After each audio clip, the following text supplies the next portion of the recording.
A quorum, we have 5 of the selectmen here. Could we please rise for the Pledge of Allegiance?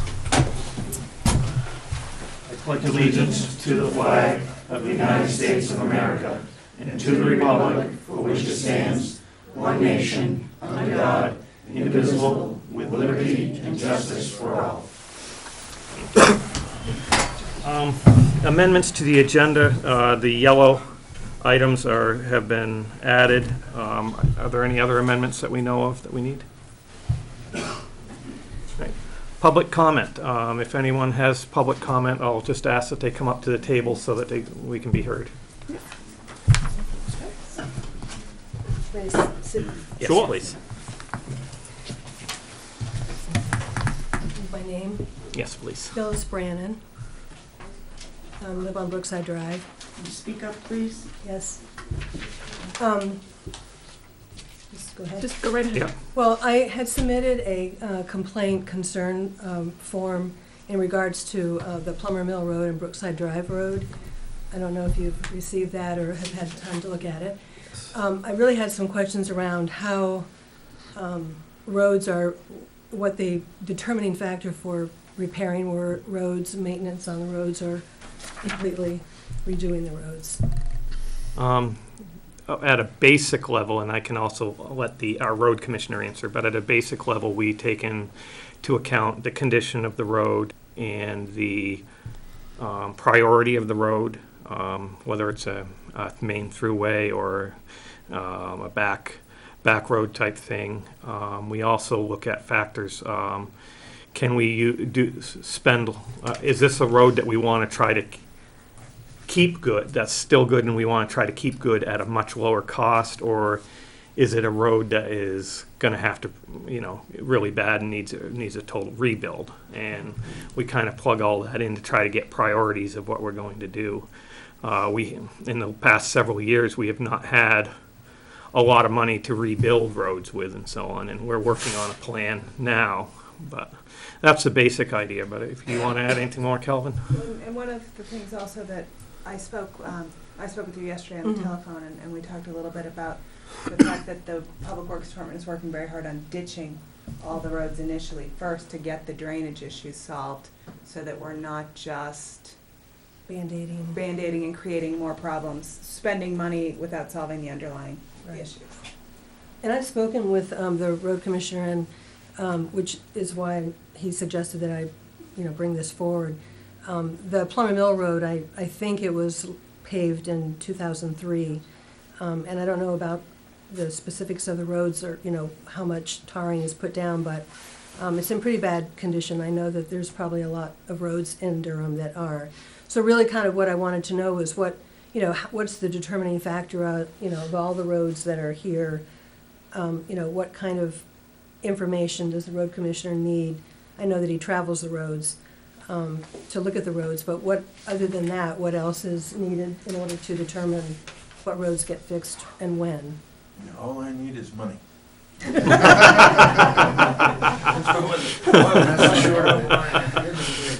end of the day, it's about the money. I have, 41 miles of road that I've got they're not very good, and so we've got to make up for lost time. A lot of time went by in the past where things hadn't gotten done, and now we're going to try to catch up. But priority of the roads is got to do with working with the fire department and different town departments to figure out which roads are important to connecting other parts of town, and which ones have the highest traffic count, and which ones affects taxpayers, and all of those things are taken into consideration. But bottom line is to get all of the roads done. I don't believe that road would make this year's cut on priority because of it's a northwest route that connects to secondary roads where we're probably going to concentrate more this year on roads that are connecting highways like 9 and 136 and going east-west where the most traffic goes. And short of, we'll get into discussions with this in the next month or two with the board, will be about maybe perhaps getting a bond and trying to get more of them done and pick up the pace. Those are items we'll be discussing over the next couple of months through the budget cycle. Okay. And so when that happens, is there something, if I wanted to attend those meetings, could I attend those meetings? So is the plan for every year, when we go to, to the Yeah. town meeting, that we try to do something with a road, at least a road?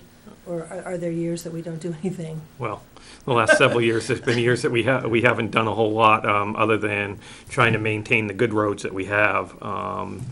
But our hope is that we will get a plan out there that, that this is where we want to move to, and then at that point, it's up to the selectmen to put it out to the town meeting, and then the voters, whether they want to do the work and for the cost.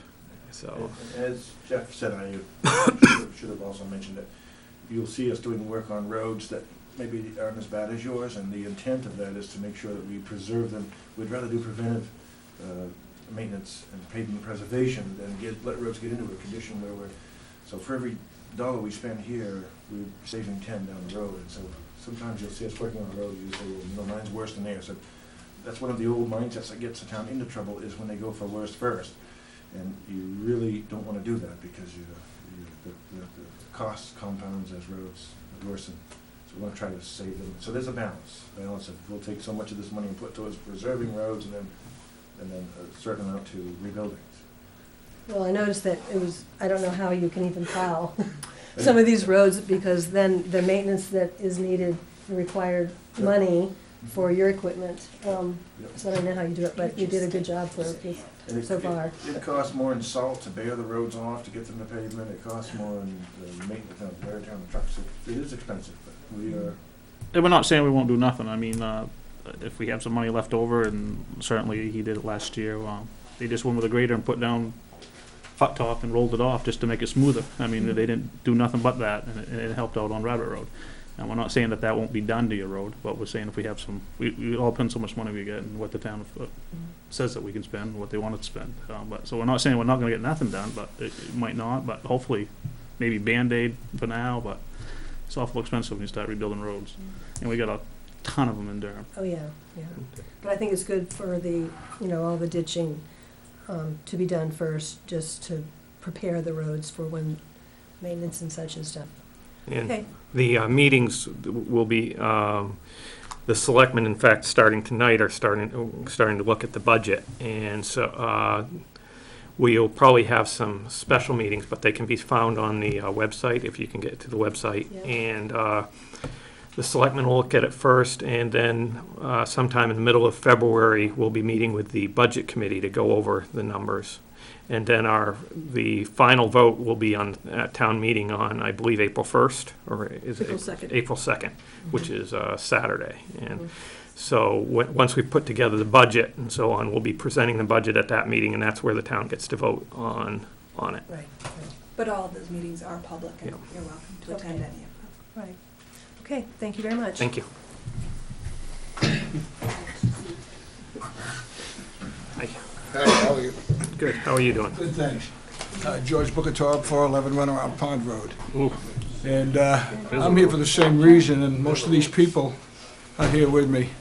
And we could have probably bought 30 more if we needed to.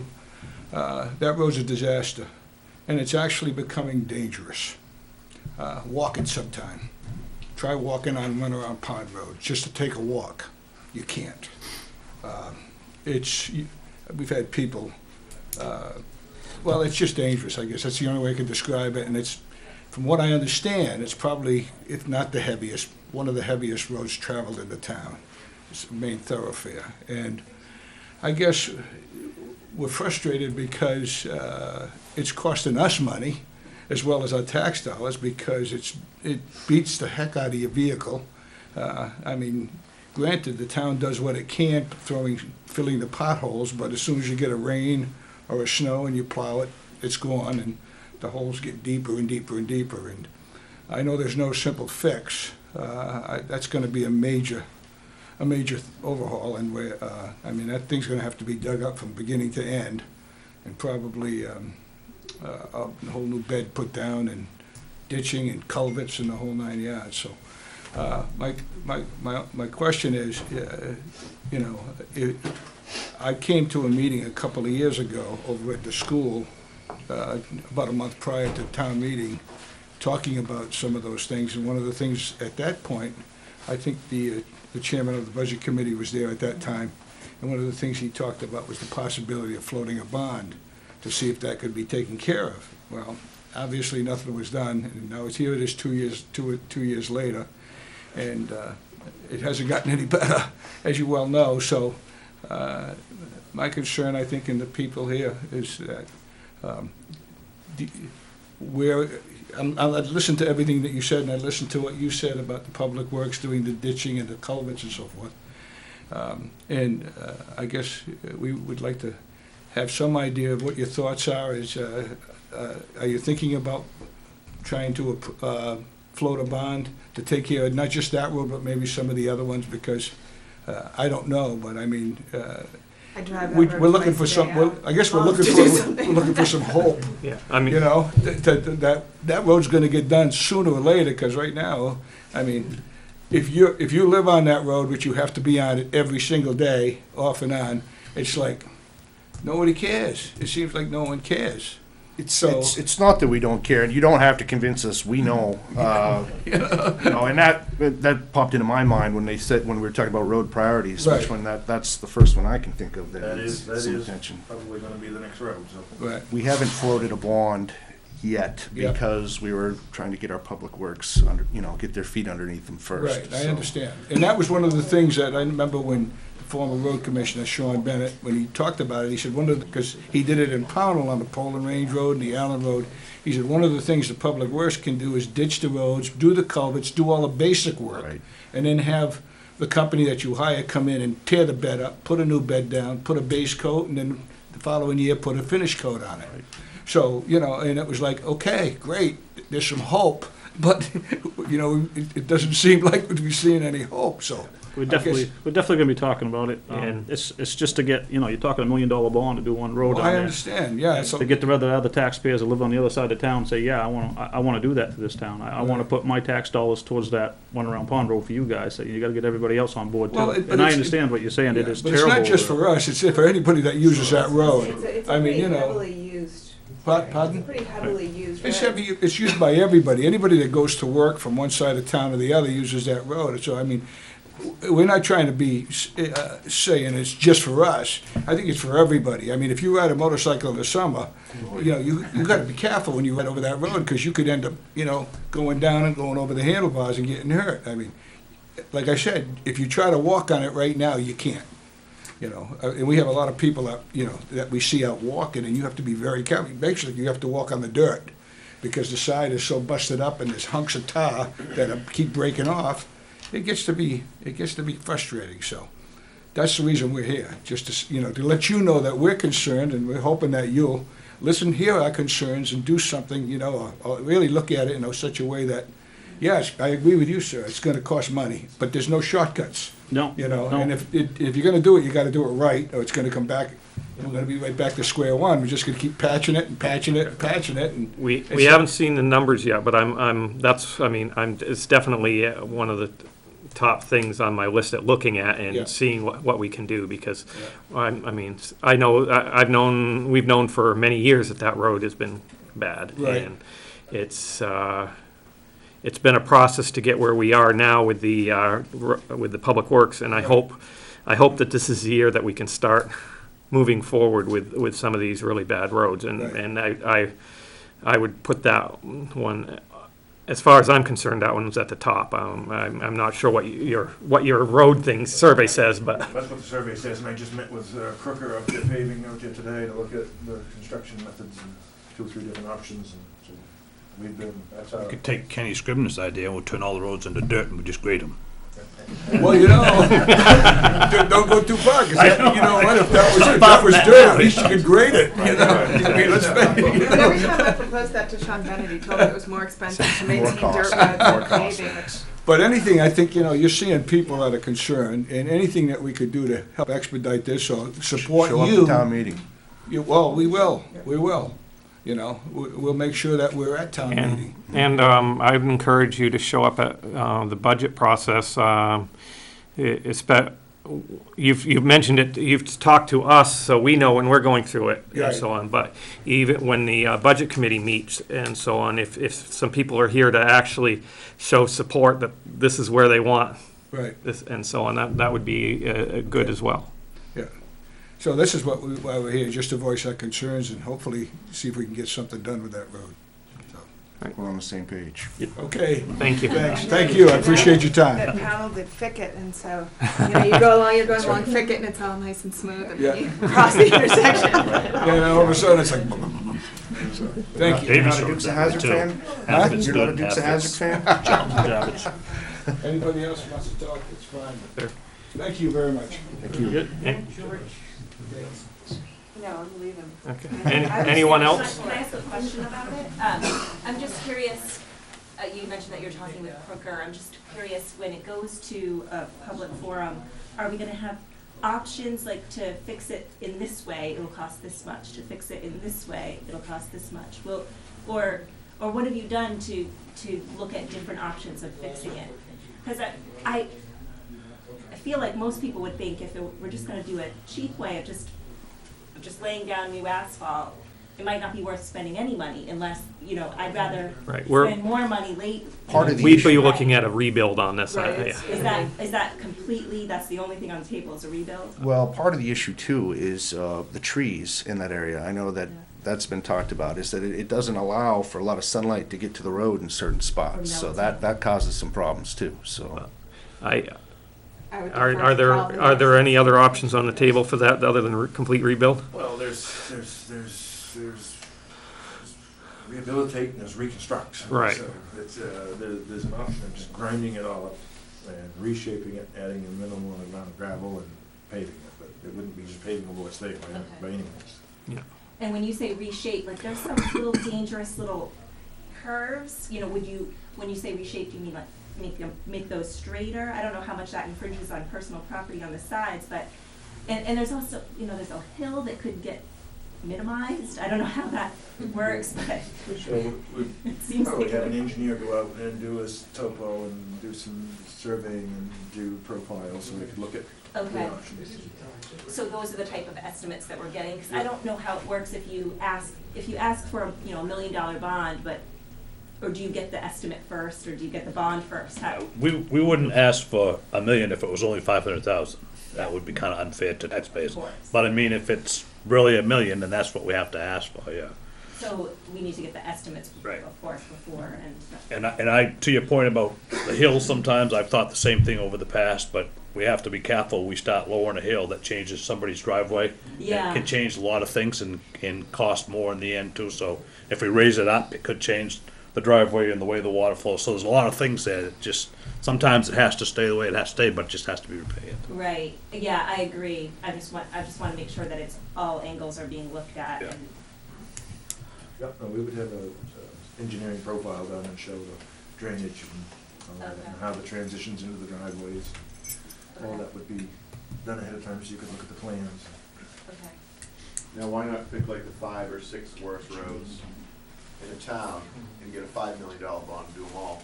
That will be up for discussion. Stand up at town meeting. Yeah, that would be up to the town. That's Come to town meeting. vote, you know. Yeah. I mean, we could put that stuff out there, but it's ultimately the townspeople are gonna say yay and nay, and Right. I'm not gonna speak for everybody in town, but I'd be willing to bet if you threw that out there, you won't get it. You'd be better off to try to start Well, small. if you get work the your way normal up. 45, 50 people to show up at the town meeting, Agreed. you'd probably get it through. Yeah, I mean, Or tell them to get, I first tell them started- to get a new fire truck with the roads and it'll guarantee it'll go through. when I first started, there was 300 people showing up. Now you're lucky if you get 100, and then half of them leave after their special interest part goes away. So it's not much we can do about it. We put it out there every year. They know it's the same time. It's just a matter if it's a priority for them. Right. You know, I wish more would show up. You know, the conversation sparks questions, which get better answers, and we get further ahead. But Yeah. you know, Yeah, Robert Smith, 31 Rangel. I second what my neighbor Jeff says. I've lived up there for 16 years, been hoping for this conversation. I'm glad it's happening, okay? I think in fairness to our neighbors to the south, the other parts of town, if we had a list, we're gonna do this road, and then next year, we're gonna do this road, give them hope. Hope brings people together. It'll make your job easier passing this bondage. If people have to say, my turn's coming. That's all I have. And I think that's a good idea. We just gotta be careful when we do that, because if we put that out there, that we're gonna do that road next, and for whatever reason, because of Mother Nature, things change, and then we backtrack, that kinda causes more headaches than it helps. So I think it's a good idea to put that program out there, and this is what we intend to do, but I wouldn't be very firm on, this is the road we're gonna do next, just in case that happens.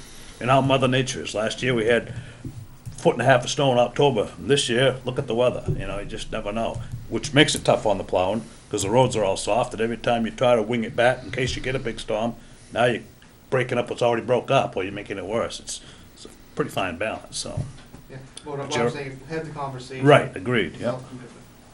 I have a general question. It might be for the budget committee, but I'll start here.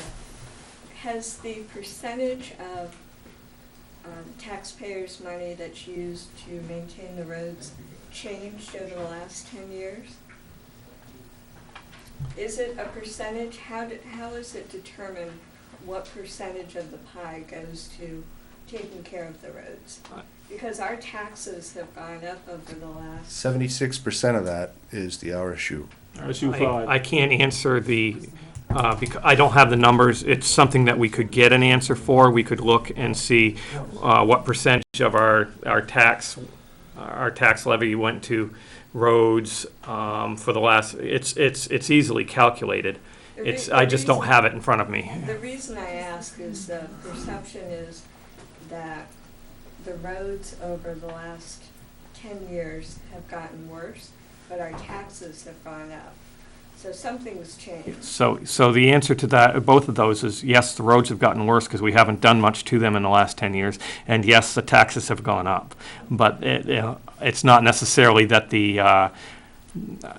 it's possible the roads haven't stayed, the percentage spent on roads hasn't stayed level, or it's also possible that just because the costs have gone up. So, about 10 years ago, the cost of pavement almost doubled or tripled, and so it didn't go as far. So it would be good to have an answer to that, and maybe that's something the budget committee needs to understand, or? Well, I mean, we could present that to the budget committee as well, but that would be something that Hopefully asphalt our prices will be administrator down could this get. summer because the cost of oil is so low. We're hoping. I hope so, yeah. No, until DOT comes out with a number. Like the cost of food has come down? Yeah. In past years, Yeah, but I saw gas we haven't prices. been able to do a lot to the roads because until we've had our own public works to get them to do some of the ditching and start working to that, because we've had to sub that all out. And there hasn't always been that money there till sometimes towards the end of the year. And then that's not always the best time to try to do it, because we have to pay a lot of money we have to pay to the RSU has to be paid first. And it's quite a chunk of change every month. So, close to 400,000. So the next So- step for us who are concerned about the roads would be to go to the budget meeting in the middle of February? Yep, I hope that like other years that we kind of earmark which night is for roads and which night is for different. I haven't been, but I can. And get that on the website when we know when they're gonna meet. And we will also be having a discussion about, the selectmen will be having a discussion about the public works budget. We don't have it yet. Yeah. So there will be some public meetings before it goes to the budget committee wherein the selectmen will discuss it as well. Great, thank you. Thank you. Anyone else have any? I just Public have a quick comments. question. How come we're combined with Pownell now at Public Works? How does that work? So. As far as budget and everything else? So, we have a combined road commissioner, and that was to give us a full-time road commissioner between the two towns, but be able to share the costs. We have also done some labor sharing and some equipment sharing, which we keep track of by dollar amounts and try to keep it as equal as possible.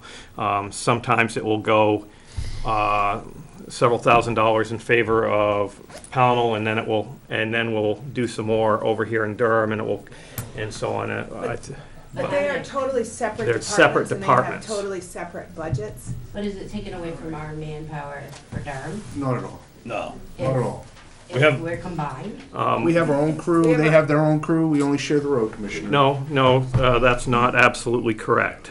We do share some of the labor, and we keep track of it, so that between labor and equipment, the dollar amounts that are spent in Pownell with Durham labor or equipment is matched with the dollar amounts spent in Durham with Pownell labor and equipment, or very close to it. And then we settle up every 6 months. If there's a more than like $1,000 balance, we'll settle it up. So that if one town owes the other town, we'll cut a check. Like Pownell owns a grader, we don't own a grader. And when we were setting up our department, rather than spending huge sums of money buying a grader when we don't have that many dirt roads, we use Pownell's grader for a certain, and then we keep track of the operator hours and the equipment hours, and that goes into a column, and then Pownell may, we may send a piece of equipment and an operator over to Pownell for a day and just trade it off. So, I mean, this year, the Durham crew did go over to Pownell for several days to help out on the Fickett Road project. And later Several weeks. in the year, the Pownell crew actually came over to help out with some of the ditching projects, some of the grading, and I'm not sure if there were other things that they helped out with too, but the labor spent and the equipment hours, we matched out pretty close. I don't remember what the actual difference I was. guess what I'm asking is, would it make more sense to keep them together or separate them and give us the manpower to get our roads fixed? Because if we're sharing, then obviously there's not enough people to get both towns done. What you got a window in the summertime. They only get so much done in the good weather. Right, yeah. And no, our I get guys that. went over to Pownell and helped out over there on their road project. Hopefully we have a road project this year. I'd love to see the Pownell guys come over and help us. I mean, I think they owe us one. Yeah. And come over and blow our road out and get one done. Hopefully it's running around. Hopefully it's a bad road, because that's what happened last summer. And, because you only got so much good weather to put pavement Right, down and right. rebuild. I mean, everybody knows you can't do it in the spring, you can't do it in the fall. So you only got so much time to do it. So Durham has four crew members, and Pownell has 3. And so if you're doing a major road project, 4 people isn't enough to do a major road project, and neither is 3. So if you can combine them, and then you share back and forth, it can help. This year we didn't have that major road project in the budget even. We had we did something on Quaker Meeting House Road, but it wasn't like a complete rebuild. But this year I'm hoping we'll have something in the budget, and that we can share some of that. Anything you want to add, or is Well, that- by sharing, we're able to get together and to build a road at $45 a foot instead of $125 a foot. So it will help us in the long term be able to get the roads built. We get a lot more miles of road built for the money. So that's, over in Pownell, we built a road this year for $45 a foot, and the going rate is, I mean, the latest I've just heard from the engineers is $135 a foot. So with those numbers, we were able to get a lot more done for the money by sharing, because more trucks, more manpower together, we can do it. Right. Otherwise, we'd have to have a 10-man crew, 7 or 8-man crew that would cost us a lot more. Or we'd have or to you'd contract hire it Crooker out. to come in and do it all. And $135 right. a foot. Yeah. That makes sense. All right. Any other comments, public comments? Yes. Yes, sir. John Peterson, 382 Runaround Pond Road. My wife and I have been in town for a little over a year and a half, enjoying it very much. When you're talking about possibly rebuilding a road such as Runaround Pond Road, you wouldn't be talking about using the town crew to rebuild that road if you were going to do it right. Part of the contract would be you would hire a professional outfit to come in and do the job, so these guys could do their summer work. We would do as much of it as we can, such as the ditching, the culverts, and what else did they do, Well, we'll figure it out. Pownell, we built the whole road. other than the paving? Yep. Well, we The whole thing? built the whole entire road, yeah. Thank you. And it cuts the cost in half, so. Gotcha. I just wondered for the sake of time, because you talk about only so much time in the summer, these fellows have to do their ditching and mowing or whatever else they might be doing. It's a balance. We're trying to keep the mill rate from going, Combination. Oh, I got you, yeah. I got you. We might, That's why things haven't happened over the last 2 years, is because the mill rate has been taking big hits every year, and it's out of our control. And so the little bit we can control, that's been it, you know? I understand completely. We came from the town of Boylston in Massachusetts, and I love it here because the ruralness of this town is like Boylston in 1950. And you wouldn't believe Boylston today, and you wouldn't believe their budget. Right. And the way they handle the roads is altogether different. We completely understand what the situation is. Sure. What we saw, sir, on your crew last summer, right in front of our house, with a grader and a roller and kids going back and forth trying to fill in some of those spots. And they're holding up this winter. But just up the street, just before you start up the hill, you come over that road today, we did, and I went, whoa, because they weren't there 2 days ago, those holes. I always refer to it, drive through a landmine. And we both drive standard shift cars, and I don't go out of third gear, I'll pull over and let somebody pass me. Right. No, it's just amazing. We'd totally be in support of rebuilding any portion of that whenever the money's Absolutely. available. We would. Okay, thank you. Thank you for coming.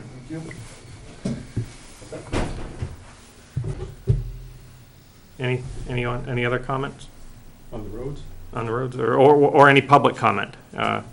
If you have any public comment that's not on the agenda. I'm just here for some permits. Okay. Okay. So next up is the consent agenda. Please note that on the consent agenda, there are 2 BYOB permits at the Durham ANVETS. One is from the Durham ANVETS and one is from someone else. But so if we vote for this, that would approve those, or we can pull them out and vote on them separately. I move we accept the consent agenda as presented. I'll second it. You had a question? I have one question on the warrant recap. And it was a refund of auto excise money? Yes. There was a woman who came in and last year she registered her vehicle and the vehicle was put in at, it was like $105,000 is the MSRP. So when she came back this year and we looked at what we had done last year, we had overcharged her for excise tax. And so that's what that refund is for. And nobody noticed the $600 overcharge? Nobody knows. She paid it. Well, she's from out of state, so. $105,000 MSRP, is that what you said? Yeah, like $105,000 MSRP, yeah. Okay. Any other things on the consent agenda? All in favor? Motion carries. Were you here for the BYOB permits? Do you have them so that we can sign? I do have them.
Section above where we sign it still needs to be filled out. Thank you.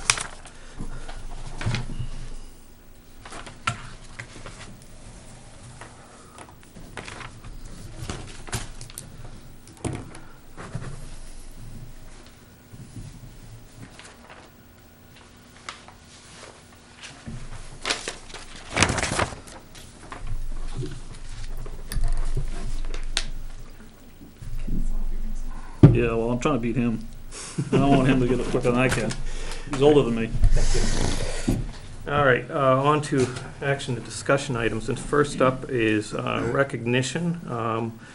We'd like to recognize firefighter Ken Scribner.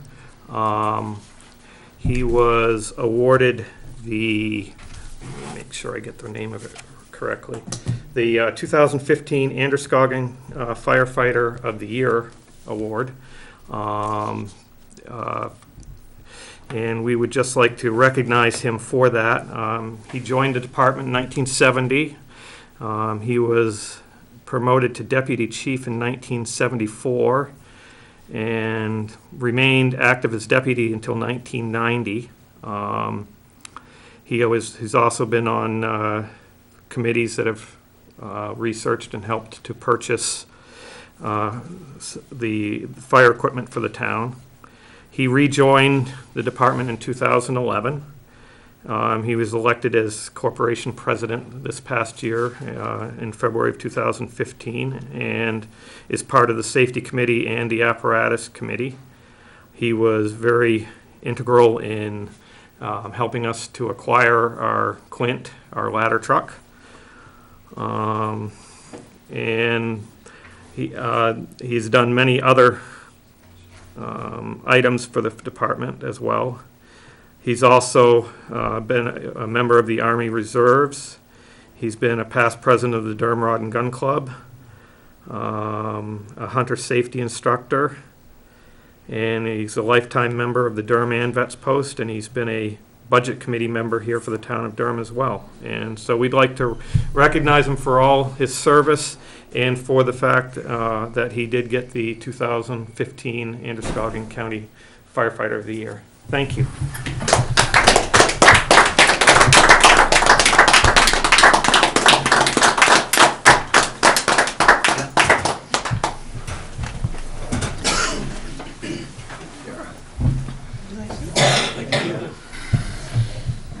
Now I'm going home.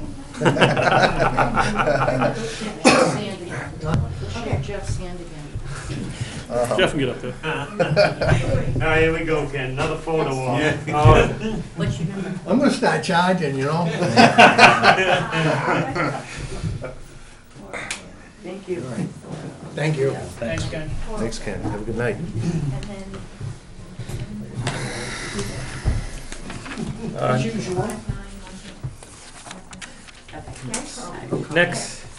Next up is a discussion on proposal for archiving of the vital records. And we have Lori here? Yeah, if you could come up.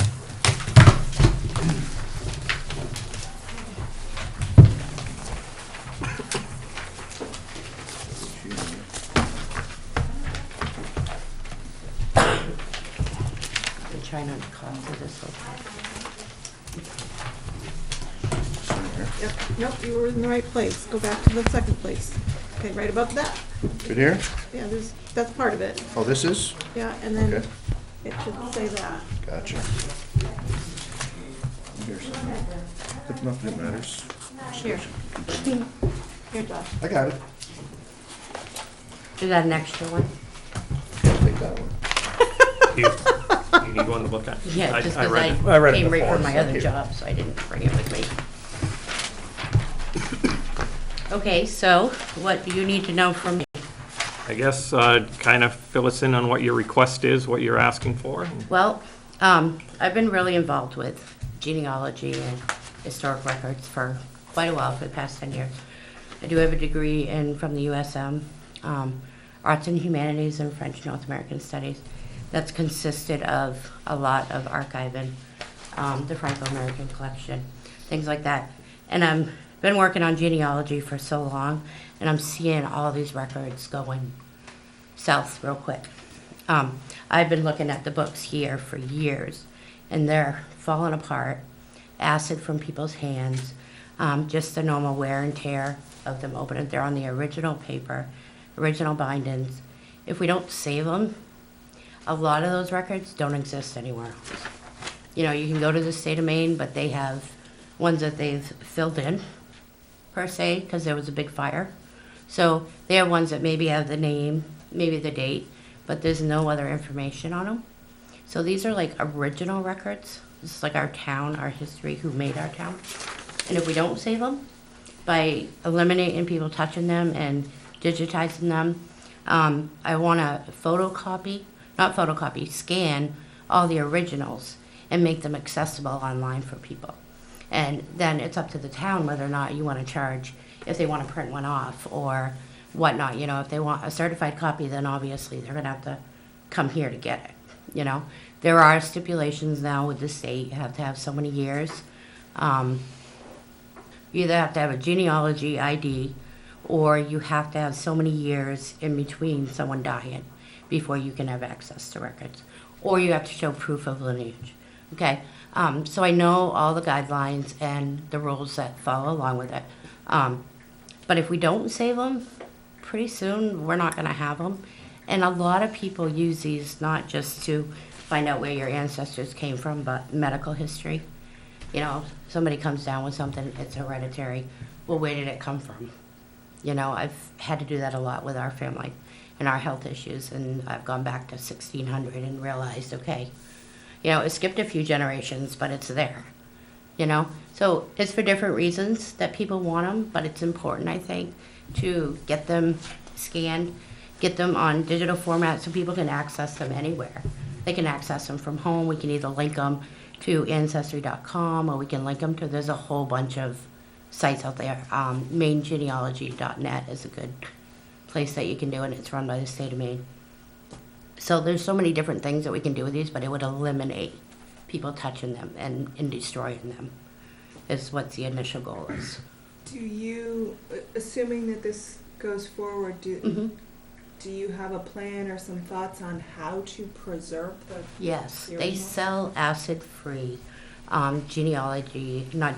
archival boxes, and they have them for whatever size you want, whether they're maps or the big binder books or documents or whatever. You can buy them. They're fairly cheap because we're going through it at the Historical Society right now. We've got acid-free boxes being ordered and stuff, so we can scan everything and get the originals stored someplace. They're temperature controlled. Like I said, they're acid-free, and they can withhold for up to 30 years. So they're really good, sturdy, strong boxes, and they'll protect them. And then you know, obviously you got to put it in someplace. You can't put it in freezing cold weather. You can't put it in really humid weather. So, right, so it would have to be in a somewhat air-conditioned, you know, steady temperature for the long haul, but it would preserve them, you know.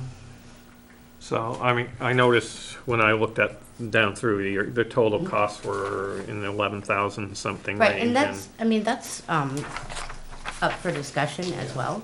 You know, the stuff that I found, I mean, I don't know, if you guys have a computer here that can be used, then obviously we don't have to buy a new one. Right. You know, scanners, same thing. These are just what I put down that I know that I'm gonna need to do the job the right way. So, You know. I mean, one question I had, because as you could see by the number of people that showed up here, Right, yeah. we're likely gonna be adding some money into the budget this year anyway, and so on. Is it possible that the parts of these could be split up over, rather than trying to do them all in one year, do the scanning part, so we get them archived onto digital first, and then maybe another year? Yes, it is possible to break it up, but I think doing the digitizing of the records itself and all the information would be more important than actually scanning the documents. Just because if you get the information in a database where people can access That it, would be like a transcription. kind of, yeah, but I mean, you can put it even in an Excel worksheet, Okay. you know, and you can put a hyperlink to it. So it would decrease the amount of people still touching the originals because you have the information.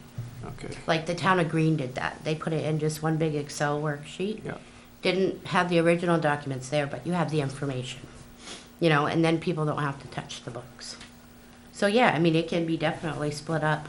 Right. I'm just trying to, if we can, you know, do it over a 2 to 3 year span rather than all at once, you know, it helps. Yeah. I did know you didn't have anything in there for those archival boxes, did you? No, and I figured that could be something that I would bring back when I was all done. you know, so I figured it would be, that's why I put down 2 different phases, Yeah. possibly a 3rd one, and Okay. that's the appropriate storage for these archival, this archival material, so. And genealogy is a big thing now, So- it's a very popular, These are actual town records that you're doing, not records that are owned by the Historical Society, correct? no, these are the Town, big, yeah, okay, just what wanted are to make they? sure, because, 11 by 17 back there, the big leather bindings that Shannon has in the safe, there's like 8 to 10 books. So you Okay. need a large format scanner, presumably. Yes. for the- by 17. Or, you know, a lot of those books, though, like if you have a big piece of paper here, you figure it's 11 by 7, they're kind of split in half. So even a regular size scanner would do the job because the way the books are, it's split down the middle anyway in the page. So one side you have one thing happening, the other side you have something else. So a lot of the books are like that. So even a regular scanner would work, you know? So,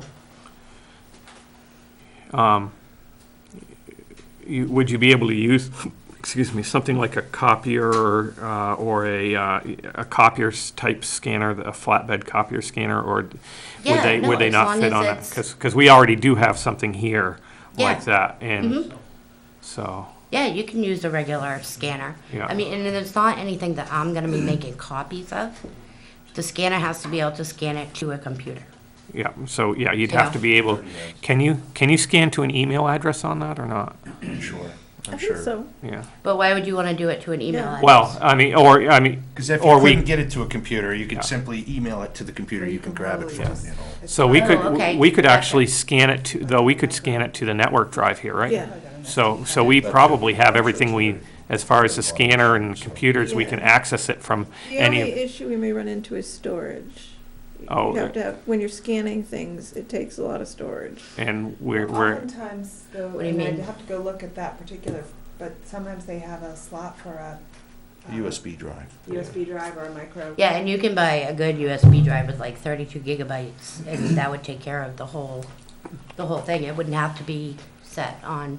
so, do you know how much we have available on the, I don't. because it's also backed up and we pay for it, right? It's backed up But offsite. we could scan it to the server too and then download it onto the computer. I mean, because the copier is set up to scan Yeah. to the server. The reason why it would be nice to keep it on the server, if you can, is then you can access it from any computer here. Right. And not only that, townspeople you could put a link on the town page. Well, that's, I'm hoping that we could, once you get things entered in, that the town website would be able to have access to the records that are, Exactly. Well, see, Yeah. and we're going through that with the Historical Society right now too. Tia and I are going through and we're scanning everything there. All the the photo albums, the newspaper art, we're scanning everything. So that these things last for a long time. Because right now, the way everything is, Till they're- technology changes. Are you- right? And they're gonna be done for it. and are you gonna they're- be putting them online anywhere that we could have a link at our? Oh, absolutely. outside? Yeah, and if that's something that you guys would You don't have a want server, on your so town Windows webpage, 7 then we can share. I think definitely so. link It shares all. files. Corey, Right. So, I'm all for, the scanning thing and stuff. Have you ever looked into restoring the books themselves? I haven't, just because it's very pricey. It is, I know. It's very pricey. So I can look into that. Okay. But as far as saving the originals, it would be a You're very, looking for the least expensive. well, because I know the town doesn't have a lot of money, Right. but I also know the importance Yeah. to me, and maybe I'm 1 in 1,000 in town, I don't know, but it's what I do. Well, by statute, we have to take care of the records in any case. Right, and there is an appropriate way to store them to make them last longer, and we can look into that as we progress along here and get the right things for them so they last. but by reducing the amount they're touched, that'll extend the life, and by. Oh, absolutely. And things like that'll extend the Yeah. life, and then that gives us, maybe gives us longer to look at And what I we can do to have found things preserve. here that I haven't been able to find at the Maine State Archives or the Maine State Library or any other place. So there's a lot of originals here that nobody else would be able to get anywhere else. So my goal is for it to be voted for on the town, and I can split it up. I want to do the digitalizing first, though. Get the people's names and things into the database, and then we can scan everything and get them. Okay. So what would you be thinking of as, you were thinking of possibly using the Family Tree software or something like that? Well, only because that's what I work with. I have like 6 or 7 families right now that I'm working on for various people. So I use Ancestry.com, Family Tree Maker. I have a whole slew of different places that I can go to use it. It's just something that I'm comfortable with. I know how to use it. I'm very fluent with it, so that's why I put that on there. Yeah. Okay. Well, I mean, this will have to come up for discussion during our budget talks, obviously, Yep. and so I'm not sure exactly when we'll be talking about it, but Okay, so we can get back to you with what our recommendation is anyway. What yeah, our if you could, recommendation will be. and if I can come to the budget meeting, and I'll definitely for the town meeting. So Yeah. okay. Excellent. Thank you. So are we all for it then, or we just gotta kind of break it up? I'll put it this, I'm for it in concept. Money-wise, not so much. The money-wise, you gotta weigh things and. Right, and I understand that, but definitely if we can break it up and get it done little by little, I'd love to volunteer my time and do it, but can't do that and quit my job at the same time. All right, thank you. Thanks very much. Act on dispatched contract with Lisbon. We have a new contract here. If I'm not mistaken, the price has gone up. Oh, yeah. And was it from 250 to 3 or 2 to 3? I forget which it was originally, but. Yeah, it was, going back in time, it was 250, but then they did a percentage increase last year. So we Okay. weren't actually, we were kind of about if you did it per capita, it was probably about 275, somewhere around there, because it actually, if you look at the budget, I think it was a little less than $10,000 that we paid them last year. This year will end up being 11 something, 544, yeah. Okay. So yeah, it's about a 35 cent increase compared to what we were paying. When we started with them, we were at $2.50 per gallon. And what was the county offering at? Just so we can recollect, was it? I actually think county was the original price of Lisbon, which was $2.50 per capita.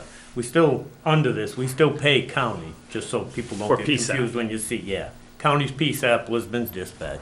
So yeah, I think it was $2.50 per capita going. I don't think they actually made an offer to us to move up there this year, but when they were talking about it and it was coming out in the papers and everything, it was gonna be $2.50 per capita. I think Sabatis moved over to them. They went Yeah. with Lisbon. I think Sabatis agreed they didn't like the price, and they moved. But, I mean, there are other costs involved with moving too, setup No costs. major costs. No major Not as setup. long as, with the sheriff's department, I gotta be honest with you, I have asked for names for contact information for different dispatch centers, just because I'm, not just the price, but the service, I'm not, I try to get things addressed and fixed, and they're not always received very warmly. It's not constructive criticism or anything like that, it's basically, it's a criminal investigation that it starts and stuff, so we can't fix things easily, so I'm not overly satisfied with that aspect of it. I do want to talk to the chief over there about that part, but I'm not beyond it looking into other places. Bottom line is I don't know how long they'll honor it without a contract, but I'm not against looking at other places, and I don't want to look just from a financial perspective, though. I want to look from a service perspective, because part of the reason we moved to Lisbon, and part of the reason I'm unhappy is because they said, hey, we're going to do this, this, and this, and we've stayed the same, pretty much the same since we've been there. It's really nothing has changed, and it would be so much more beneficial for personnel and staffing in the department if we actually had a dispatch center that was going to tone out apparatus, do things that would be beneficial to the townspeople. Right now, if you live in, say, District 5 in the town of Durham, with the sheriff's department, I had a paper book. They wouldn't put it in the computer system. Lisbon, I guess it's in the computer system. I'm not yeah, I don't mean to insult them, but I'm not always sure it's actually looked at in the computer system. But it's in the computer system for District 5, but that controls who's second due or who's actually automatic to cover some of that 5-mile things we've talked about and stuff, who's automatic. So if you don't do that right away, and the insurance companies are looking at it, well, that defeats the purpose of having an automatic response from another jurisdiction to that area if you're just toning out Durham or you're toning out below the response level. And the other side of it is, if I live on one end of a district and you live on the other end of a district, well, it makes perfect sense on the first due response that, yeah, it's probably going to be the same for both of us. But when we start talking second due, well, Freeport might be closer to me, but it's definitely probably not the second closest to you. And so it needs to be broken down further, which we've had that breakdown, and that's part of where we were supposed to progress to. And we're having a hard time maintaining what we have. So I don't know if they'll keep us on without us signing the contract. They will. I'm not totally against that. It is an increase. That's the only major change in it. A little bit in the structure or the process for making changes. It's a little, to me, it was a little bit more restrictive than the previous contract. How happy were you with county before we went to Lisbon? County was actually beyond the fact that we weren't getting the, many of the same problems we have in Lisbon were about the same. I guess it's not a case of half. So we're getting about the same services? Many of the same things. About the only thing we've really gained with being Lisbon is we don't do simultones. Like, I'm in a district where Lisbon's an automatic, so 2 units are supposed to be coming from Lisbon. So part of the whole purpose of having a central dispatch facility is you do simultones and stuff like that and expedite responses.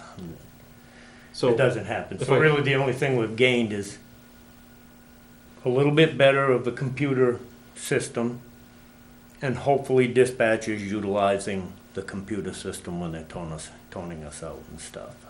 That's the only thing. The county was at 250 and Lisbon's at 350 now?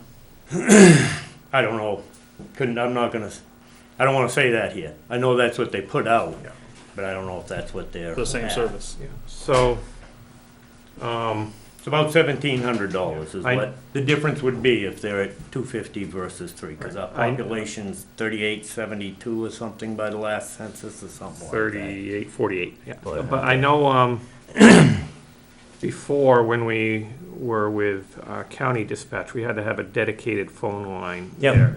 Would that be a requirement again? Yeah, well, that's going back in time when we talked about some of the dispatch stuff. Some of the stuff with us moving are actually what it's going to cost for us to move. If we can just do a radio frequency thing and there's no major changes except for maybe getting the radios programmed or something like that, most anywhere we move is not going to be a big expense. But yes, if we have to do that line, we actually, with county before, we had 2 options because of interference from other frequencies. We had the option of either doing the phone line or the UHF link. The UHF link was going to be questionable, so we ended up doing the dedicated phone line, which I'd have to look back to tell you what it was costing us. So it's not just a setup charge. It was also it was considerable. It was several $100s a month, I think. Yeah, it's a certain base fee plus a monthly charge. Yeah. But I guess my recommendation would be that we consider staying, whether you want to sign the contract or see if they'll do an extension, that's up to you guys. But my recommendation for now would be to stay with Lisbon, and if you want me to do research, I'm perfectly fine with doing research. I'd like to see how much it's going to cost to go to county before we sign with Lisbon. Lisbon's hurting for money, so they're gouging everywhere. I work there, I know. Yeah. Though, I mean, we are, if I'm not mistaken, we're off contract right now, so. Yeah, I understand. It starts January 1 was when the contract started. But when we did have our dispatch meeting, they got to read to us. They did talk about extensions and just carrying communities. The other side of it is I don't get the bill. I don't know if you've got a bill, but we should have actually got a bill for the first quarter. Sure. So I don't even know if they've billed us for the first quarter. I don't think we should consider moving just because of money, though. I will say that. I say, but it sounds like you're saying the service is about the same. Yeah, the service is not.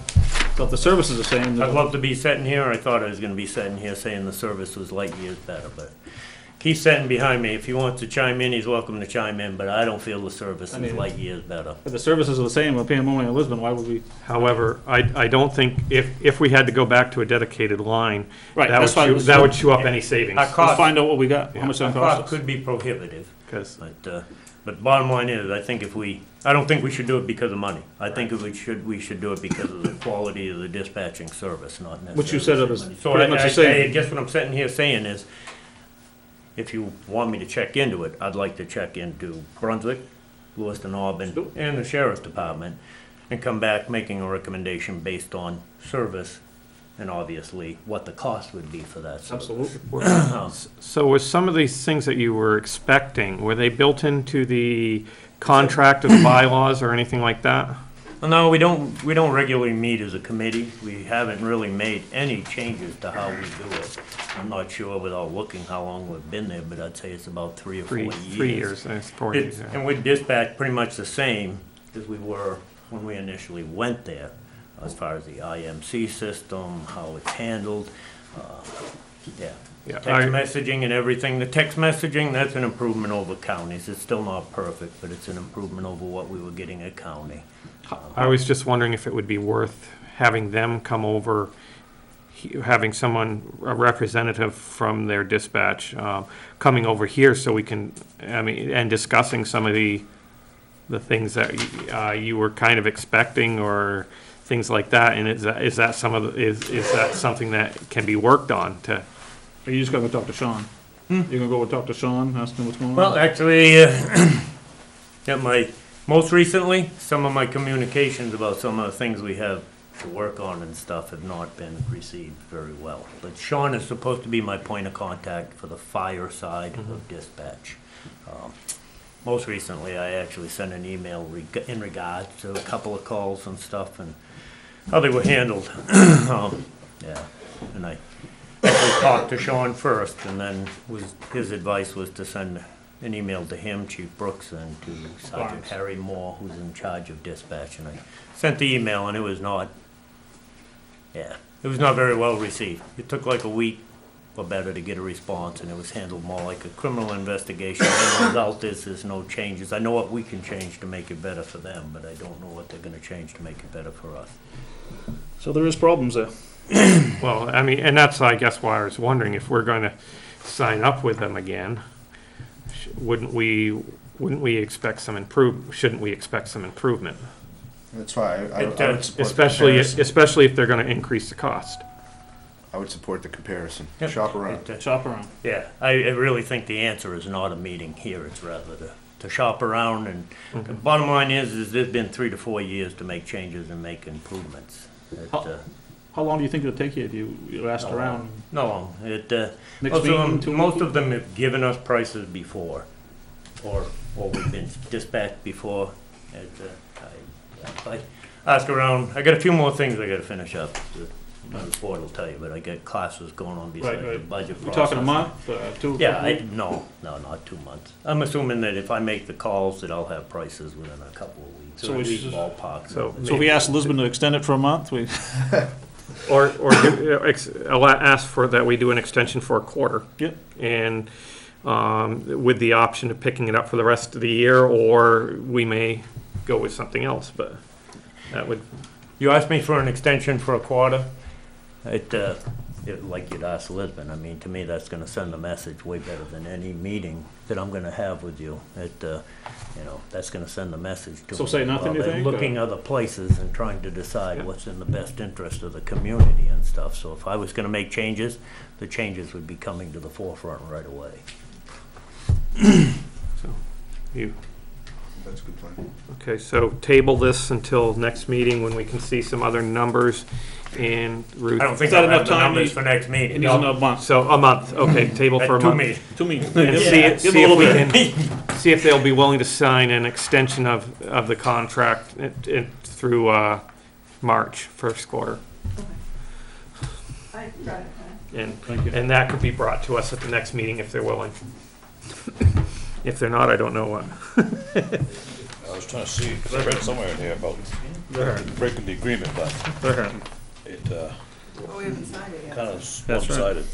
Well, right now, we don't have an agreement. Our Right, agreements right. have Right. expired. But I mean, if it was to go with this. So are we all set on this for right now? Steve? Yeah. Okay. I'd like to table D until we're done with the departments and committees, the budget discussions. Okay, so, Chief. All right. Get back up here. The budget.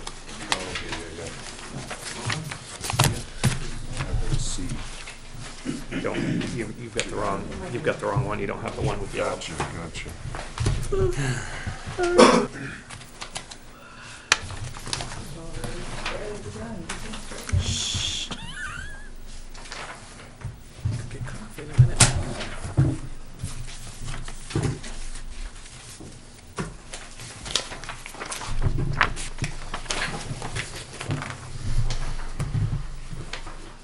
Okay, well, starting out, it's not on your list. First thing I wanted to do is just, you recognize Kenny. One, I wanted to thank you on behalf of the department staff for recognizing. Two, I don't know how many of you actually look at your main townsmen, but I was rather shocked. But main townsman contacted me, and the people and places that's in the back of your main townsman, there's a picture of Kenny and a little brief article in there, so. One that just came. Yep, the one that just came out. A couple of them I haven't read So he's a them all, but, statewide yeah. celebrity now, not just a local or county celebrity. Yeah, start off, the well, been reporting on the well, we finally got the results back probably 2 weeks ago, 2.5 weeks ago, and the bleaching and everything took care of the bacteria, or we came back with a really good test, so. Right now, it's posted by all the sinks and stuff, because for a while there, I had the signs up there saying, don't use the water and stuff like that. So it's been posted by all the sinks and stuff, so our water's all set. Annual mandatories that, we've got the makeup class I've been talking about scheduled for February 8th, and I think after that, we'll just have a few more to take care of. So we're actually in pretty good shape for our annual training. Hazmat training, yeah. We have the Hazmat Awareness Refresher this Thursday night, and then Hazmat Ops Refresher scheduled for April 21st. We usually do the Awareness Refresher. I'm an instructor for that one. Hazmat Ops, we usually bring in somebody through CERT, the State Emergency Response Commission usually pays for it, so have the mad scientists come down and teach it. It's actually a pretty enjoyable class. Structure, the department structure, we've been actually, one of the things we've been doing for the last probably 3 months, 4 months over there, is discussing how we do business as a department, not the services we provide, but how we're organized and structured. And there's some fairly substantial changes in the work. I should be have them fine-tuned, so we're starting to move on them in your next meeting. I should be able to give you a more in-depth report of where we're going. We're trying to, I think I told you this going back in time, we're trying to put it so that it fits better with the people and is more enjoyable. Their participation is more enjoyable, because it doesn't matter what we pay them, we're not going to pay them enough to make it so it's my second income. I got to toe the mark, so they got to be enjoying it. Rescue 25, I know I was emailing about that, but Rescue 25 a couple of weeks ago, it had to go out. At first I thought it was a blown head gasket. Ended up being a core, and then a bunch of fuel lines in the back, because we were getting in the backside of the engine, which is not an easy repair. None of it's easy access. In the end, I don't think they had to pull the engine like they originally thought they were going to have to. But anyways, went out. We were down for a week. We actually had 7 EMS calls over the weekend. Really hammered on the area EMS services that we do first response, and Lisbon and Freeport both transported for us. Monday morning, they both called me and offered up rescues for a loan. We didn't, when we get their rescues, we don't just strap a rescue. We strap their personnel as well, even if they have the depth with the rescues, so they offered a loan of a rescue. So we did borrow Freeport's rescue for the remainder of that week, because we actually had all the previous paperwork in place some of it may be outdated, but insurance companies had been advised, we reviewed all that, all the paperwork was in place, so we actually took Freeport up on it. But anyways, it's back in service. All the odors and leaks seem to be taken care of. Fire inspector, I'd let you know about fire inspector. I'm finally down to one more class on the final exam, so Awesome. hopefully a couple of weeks. I don't know about a couple of weeks. The exam's not scheduled yet, but hopefully pretty quick I'll lose that. Fireground ops, I started on that class. It's Wednesday evenings. It goes through May 11th. Pretty sure by the time I get done that one, I'm going to be ready to take a break from classes for a while. The other thing I wanted to, the dispatch contract we discussed, the other thing that I wanted to talk about, we got to put it on the list when I get back from class this afternoon, is one of the things I've been trying to do over at the station is give people different duties and make them responsible for different things so that we have a little more depth. And so I kind of, prepare them to tackle different aspects and hopefully grow them as well. But anyway, Diana put in for the forestry grant this year, and we did end up getting notified that we were selected for the forestry grant. I'll pass the paperwork around. It was for a lightweight portable fire pump and suction. Total purchase price was $15.95. Forestry grant, if you guys choose to accept it, it's a 50-50 split. We have to pay up front, then they reimburse us for 50% of the purchase, up to half of that $15.95. Where's that pump going on? Is it? With that? How big is that pump? What's it gonna go on? Do you remember, is it like it'd go on the forestry unit. It's a small lightweight unit to carry into the woods. I want to say it's like 100 gallons a minute or something like that. Yeah, I think it's 90 actually. So it's a pump. We had a floating pump that was in disrepair and we were looking at replacing it. We ended up getting it fixed, but it'll complement that system. Got any money in your budget to cover that? No, I'm hoping you guys No, have. actually, we have a grant match fund. Yeah, he knows that. He knows that. This was a test. Which we're gonna have Yeah, money in. yeah, this we're year. gonna, we haven't put money in that grant match fund for many years, and we probably need to bring it back up. I don't know, do you know what's in it right now, or? Not much. Yeah. So, It's a good idea. huh? I think it's a good idea. When does it, $46.09. Hmm? $46.09. is all that's left in the grant match? Wow. Yeah, although I think are we still owed some monies? I think we must be, because I think last time we were talking about it, there was several thousand more than what we. I'll have to check records. Okay. I'll have to check the records. Because over I have at us the station. Is there expending a time limit when it has to be accepted by? I'd have to read it and tell you that for sure. Usually it's, let's see, please return the forms to my attention by no later than March 15th. March 15th. So, And was this her first grant that she had done? And then she had said when. This is actually the first grant this year, and the cool part about this is, and Diana actually, I've been having her work on, she's done a couple of others as well, and so this is the first one she worked on and stuff, so. I think, Good office building.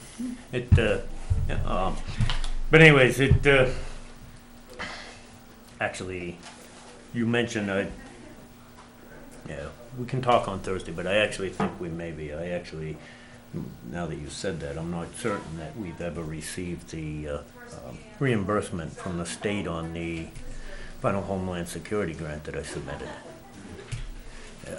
So, is it possible, or is it ever done where to request an extension on the time frame there? I'm just thinking, because right now, unless we can figure out that we do have money coming back, we don't have enough money to cover this in our grant match fund. Yep. And if they could grant us an extension until after town meeting, so we know whether we'll have. If they go till after town meeting, it would have to be right after town meeting, because the other side of it is, unless I request 2 extensions, the purchase is supposed to be made by June 30th of 2016. Okay. So, Or could it come out of the capital account since it's equipment? But we don't, we can't we haven't appropriated anything until after town meeting. Right. Got it.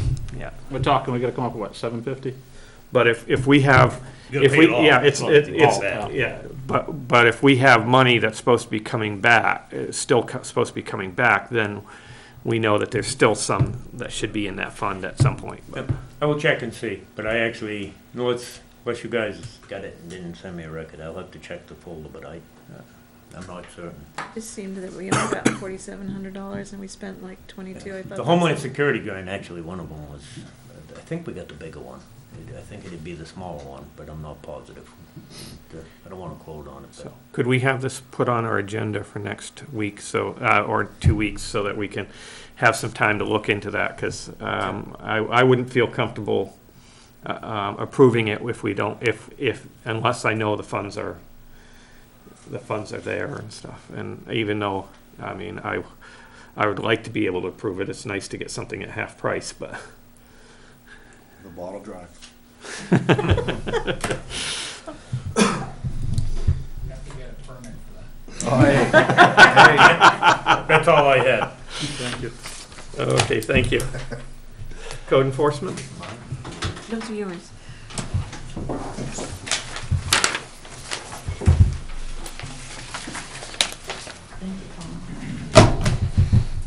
I think I have that.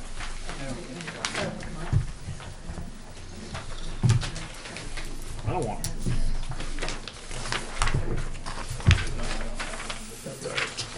What do we got? Thank you. I have one. Runaround Pond, to continue to pursue the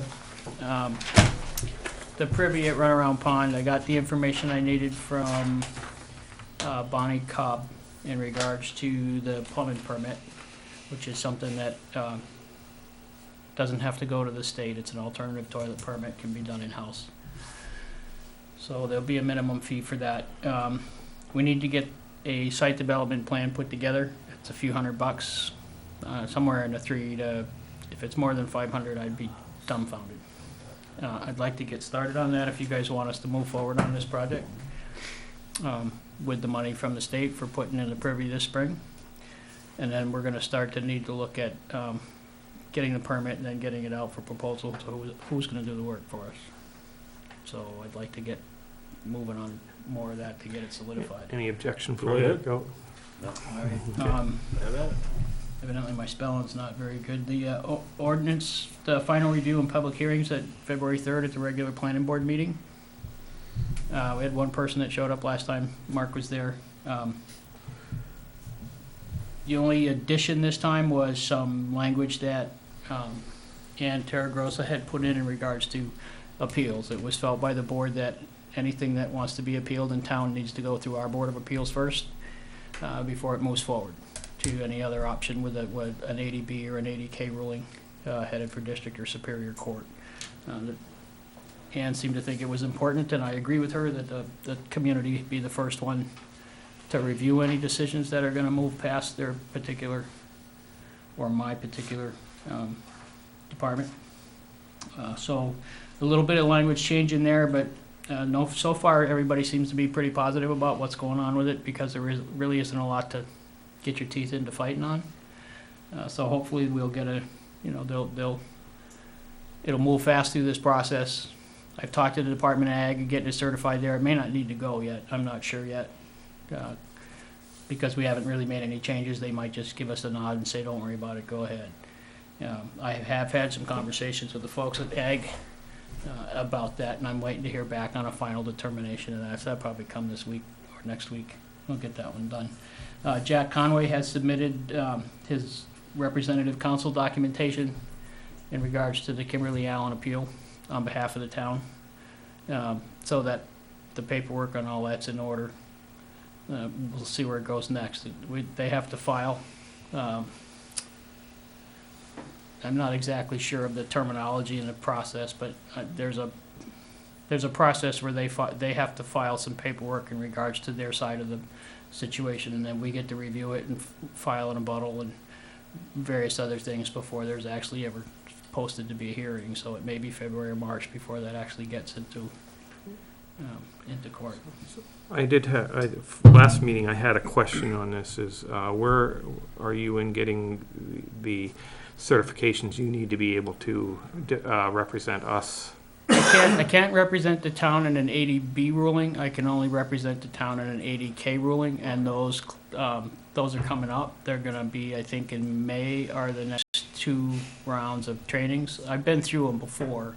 I just thought I'd wait and go through the next one before I did the test. So there's no certification to represent us in ADB. That's correct. Okay. So Yeah. Okay. 80B is a Superior Court file. Okay. 80K is a district court file, and 80K is an actual state ruling that allows municipalities sort of a short-circuited legal process with which to deal with a lot of issues, and that way the towns don't get bogged down, and it gets handled pretty quickly. What determines what cases go where?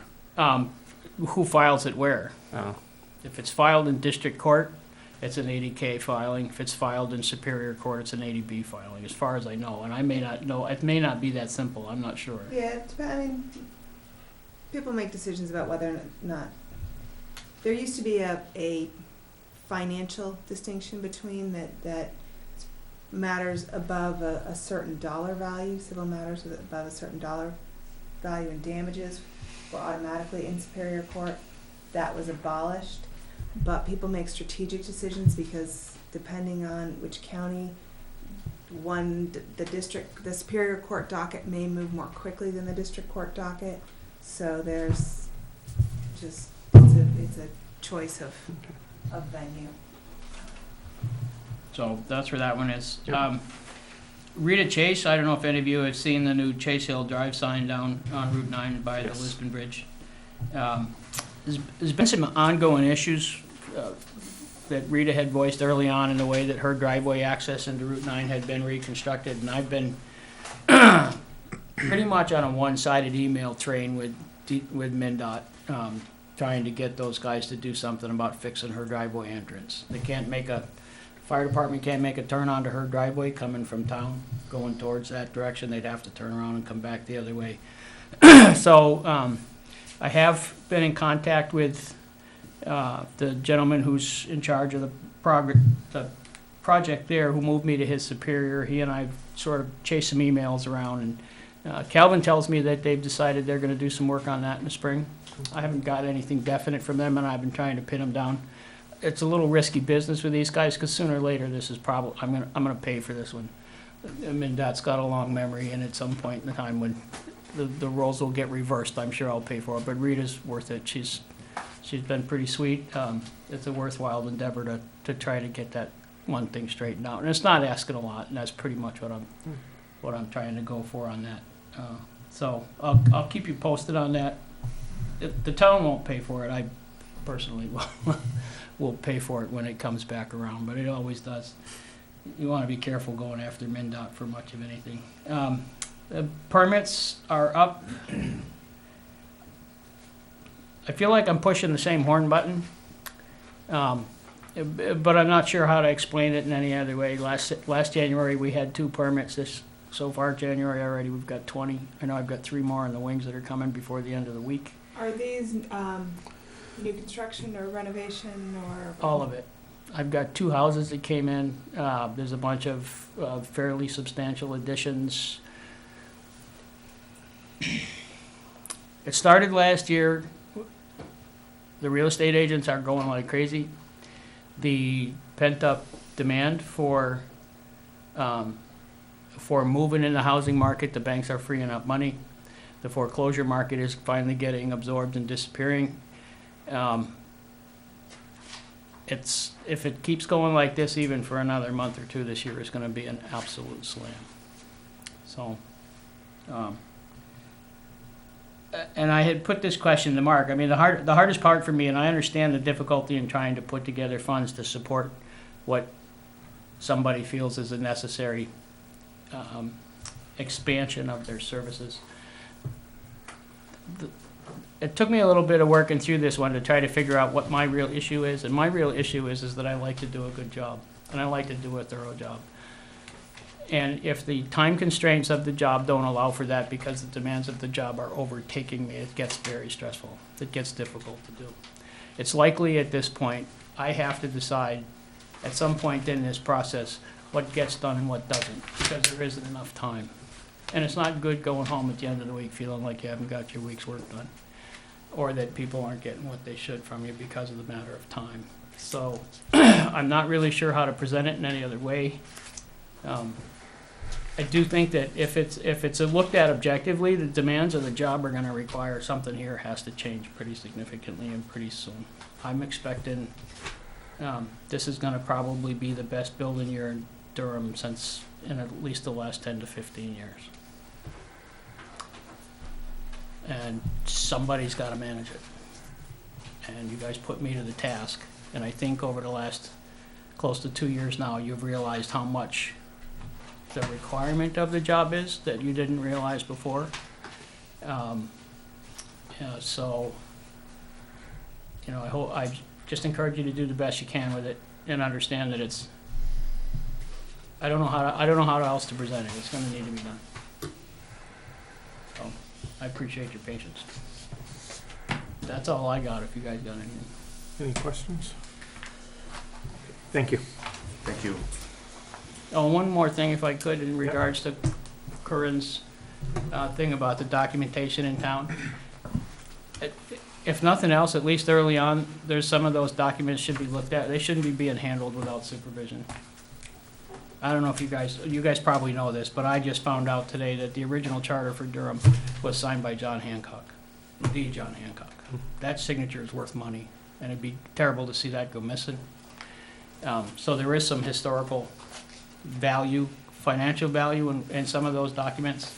And I think it would be a really good policy for the town when people are going through those documents, that it be done with supervision and they don't just get handed the books to sit out here and do what they want, because that's where that's. People should be wearing gloves, and there should be a whole number of. Yeah, there's a significant, I was appalled that those were available for people to just sit down and read without proper, like you say, the proper title, proper stuff. I would also say if you can do the documentation, instead of scanning it, do it with a cell phone. The cameras in cell phones are so much better than the visual responses out of scanners. The light, the UV light is not as damaging to the paper, and you can take the cell phone photographs and blow them up. The pixelation is so clear. These are very fuzzy documents. They're not easy to read. It's Old English. There's a lot of foxing and there's a lot of layover of print, so they're a little difficult to read, but you can pull that one word right up into the viewer and see. Oh, my cell phone you can't. I'm still chiseling I didn't say rock. flip phone, I said cell phone, but anyway, so I would encourage that, so thanks. Thank you. Thank you. Administrator? I'm fine, Or Commissioner? unless you guys have any questions. Yes.